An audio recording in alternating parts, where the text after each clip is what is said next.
ಕುದೂರು ನ್ಯೂಸ್ಗೆ ಸ್ವಾಗತ. ನಾನು ನಿಮ್ಮ ಸುದ್ದಿ ಮಿತ್ರ ಕುದೂರು ಮಹೇಶ್. ಮಾಗಡಿ ತಾಲೂಕು ತಿಪ್ಪಸಂದ್ರ ಹೋಬಳಿ ಚಿಕ್ಕಕಲ್ಯ ಗ್ರಾಮದಲ್ಲಿ ಸೋಮವಾರ ಸರ್ಕಾರಿ ಉಪಕರಣಾಗಾರ ಮತ್ತು ತರಬೇತಿ ಕೇಂದ್ರ ಹಾಗೂ ವಿವಿಧ ಕಾಮಗಾರಿಗಳಿಗೆ ಸೋಮವಾರ ಶಂಕುಸ್ಥಾಪನಾ ಸಮಾರಂಭವು ನೆರವೇರಿತು.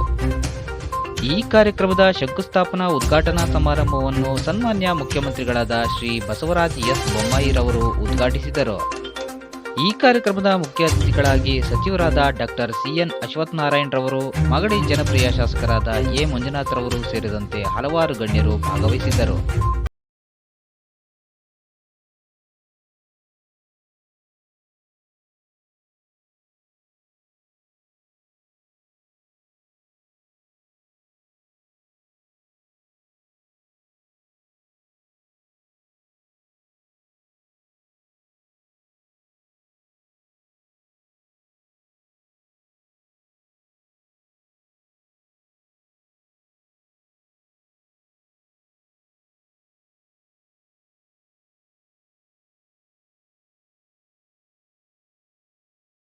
ವಿವಿಧ ಜನಪದ ಕಲಾ ತಂಡದವರು ತಮ್ಮ ಜನಪದ ಕಲೆಯನ್ನ ಪ್ರದರ್ಶಿಸಿ ಕಾರ್ಯಕ್ರಮಕ್ಕೆ ಮೆರುಗನ್ನು ತಂದರು.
ಈ ದಿವಸ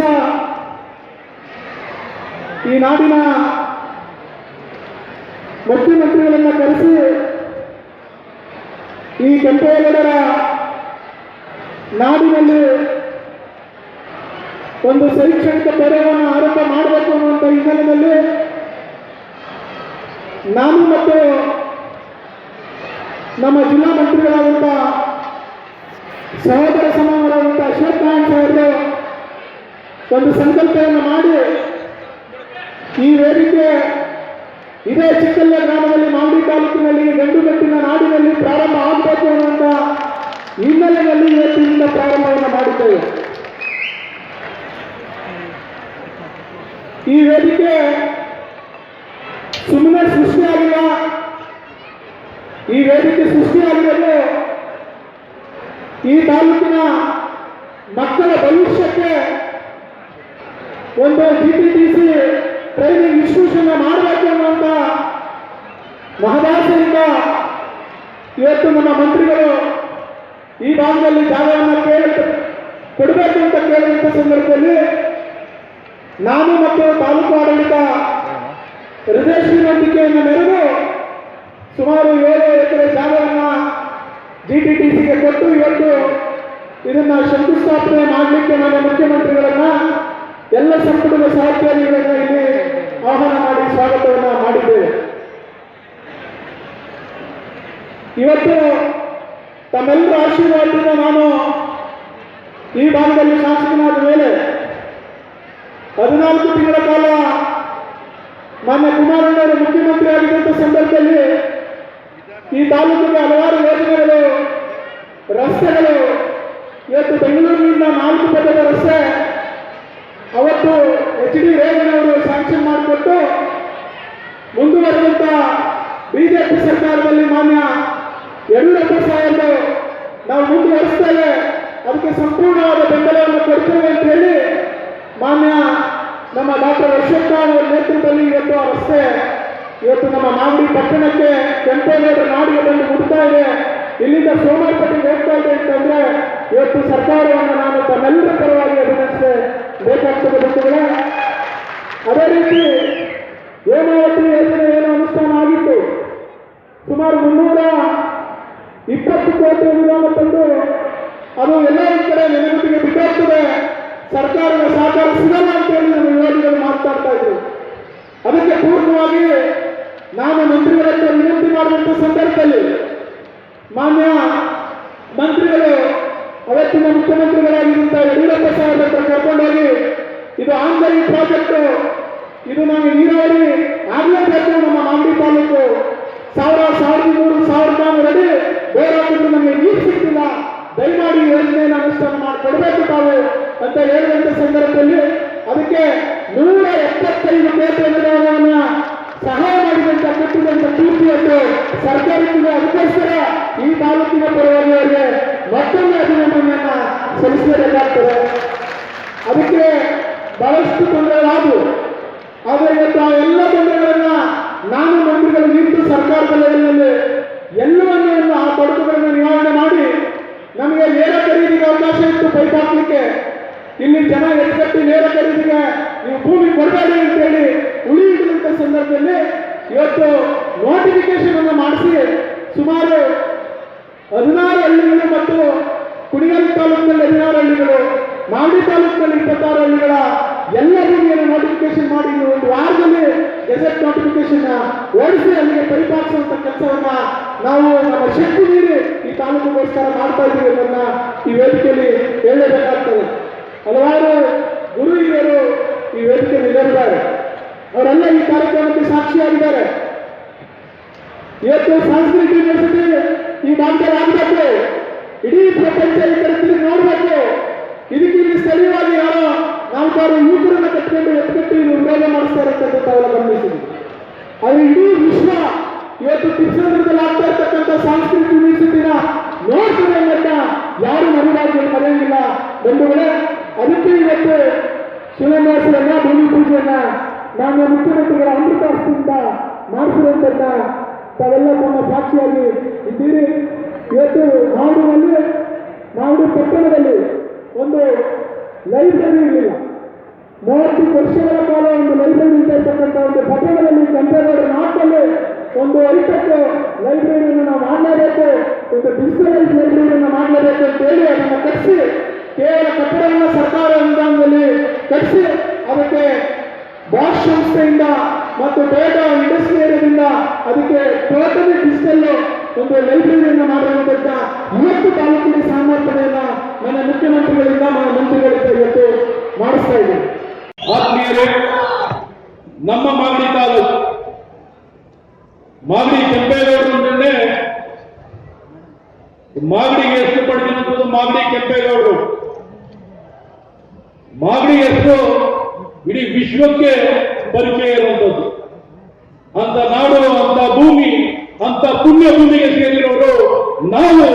ನಮಗೆ ಹೆಮ್ಮೆ ಪಡುವಂಥದ್ದು ನಮ್ಮ ನಾಡಿಗೆ ನಮ್ಮೆಲ್ಲರ ನೆಚ್ಚಿನ ಜನಪ್ರಿಯ ಮುಖ್ಯಮಂತ್ರಿಗಳು.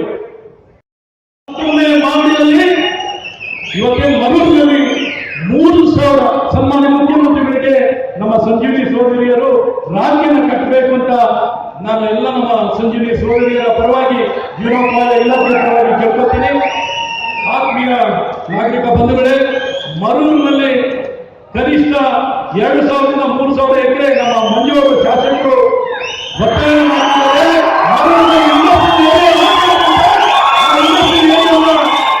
ಮಾಡಲಿಕ್ಕೆ ನಮ್ಮ ಸರ್ಕಾರ ಸಂಪೂರ್ಣವಾಗಿ ಬದ್ಧವಾಗಿದ್ವಿ. ಅದನ್ನು ಕಾರ್ಯರೂಪಕ್ಕೆ ತರ್ತೀವಿ. ಮತ್ತೊಮ್ಮೆ ಬೆಂಗಳೂರಿಗಿಂತ ಒಂದು ದೊಡ್ಡ, ಪಿಡಿಗಿಂತ ದೊಡ್ಡ ಒಂದು ಇಂಡಸ್ಟ್ರಿಯಲ್ ಏರಿಯಾ ಮರೂರಿನ ನೋಡುವಂತನ್ನ ಮಾಡ್ತೀವಿ ಅಂತ ನಿಮಗೆ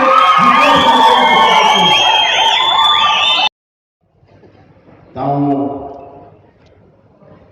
ಇಲ್ಲಿಗೆ ಬಂದಾಗ ನಾವು ತೋರಿಸಿರುವಂತಹ ಪ್ರೀತಿ, ವಿಶ್ವಾಸ, ಸ್ವಾಗತಕ್ಕೆ ನಾನು ಚಿರಋಣಿಯಾಗಿದ್ದೇನೆ.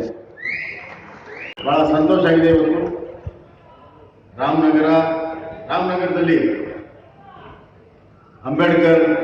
ಬಾಬಾ ಸಾಹೇಬ್ ಅಂಬೇಡ್ಕರ್ ಅವರ ಮೂರ್ತಿ ಮತ್ತು ನಾಡಪ್ರಭು ಕೆಂಪೇಗೌಡರ ಮೂರ್ತಿಯನ್ನು ಅನಾವರಣ ಮಾಡಿದೆ. ಬಹಳ ಅಪರೂಪ. ಇವೆರಡು ಮೂರ್ತಿಗಳನ್ನು ಒಂದೇ ದಿವಸ ಒಂದೇ ಸಮಯದಲ್ಲಿ ಉದ್ಘಾಟನೆ ಆಗೋದು ಬಹಳ ಅಪರೂಪ. ಯಾಕಂದ್ರೆ ಒಬ್ರು ನಾಡನ್ನ ಕಟ್ಟಿದವರು, ಇನ್ನೊಬ್ರು ದೇಶವನ್ನ ಕಟ್ಟಿದವರು. ಈ ಮಹಾನ್ ಭಾವರ ಮೂರ್ತಿಯನ್ನ ಅನಾವರಣ ಮಾಡುವಂತಹ ಸೌಭಾಗ್ಯ ನಮಗೆಲ್ಲರೂ ಕೂಡ ಸಿಕ್ಕಿದೆ. ಅದರಿಂದ ನಾವೆಲ್ಲರೂ ಕೂಡ ಪ್ರೇರಿತರಾಗಿದ್ದೇವೆ. ಅದರ ಜೊತೆಗೆ ರಾಮನಗರದ ಹಲವಾರು ಅಭಿವೃದ್ಧಿಗೆ ನಾವೆಲ್ಲ ಕೂಡ ಮಾತನಾಡಿದ್ದೇವೆ. ನಾನು ಇಷ್ಟೇ ಹೇಳ ಬಯಸಿದ್ದೇನೆ, ಈ ಕ್ಷೇತ್ರ ಹಲವಾರು